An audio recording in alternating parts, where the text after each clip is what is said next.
More on it, I wanted to know what it meant for the country. I spoke with Haleh Esfandiari. She's the director of the Middle East program at the Woodrow Wilson Center here in Washington. This is what she said.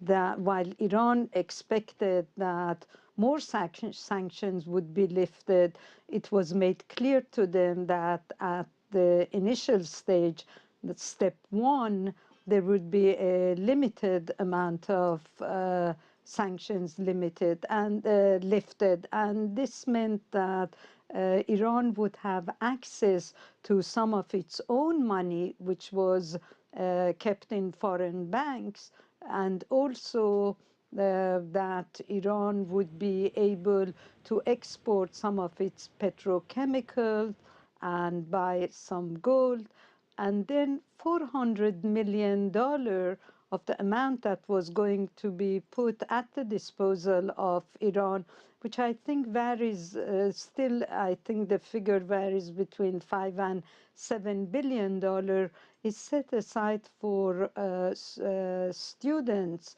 who are Iranian students who are studying in America, and families find it difficult to send them money. So $400 million of those 5 or 7 billion is allocated for the for students who are in this country. Part of the agreement involves loosening some of the economic restrictions that have been placed on Iran, most notably the output of crude oil from that country. As you look out the next 6 or 12 months, does this agreement give you pause and it's more of a wait-and-see attitude, or does it start to allow perhaps a discussion from Western oil companies and global oil companies, for that matter, to start discussing about ways of increasing output from Iran? First of all, don't forget that the oil sanctions have not been lifted, nor have the banking sanctions been lifted. The Iranians were hoping that the oil sanctions would be lifted. So therefore, I'm not so sure whether foreign companies they can go and start talking to Iran and planning for 6 months later, if at the second step or third step, some of the oil sanctions would be lifted. But currently, all they can do is to plan with the Iranian for the future possibility of lifting the oil sanctions. The president has said that this diplomatic solution would make the Middle East a perhaps more peaceful area. What's been the reaction from the neighbors and the partners in the Middle East? Yeah, I just am really surprised by the reaction of some of the Arab countries in the Persian Gulf. I mean, again, I'm surprised at the lack of trust they show towards the United States. The United States has a naval presence in the Persian Gulf, and it's not going to turn its back to these Persian Gulf countries.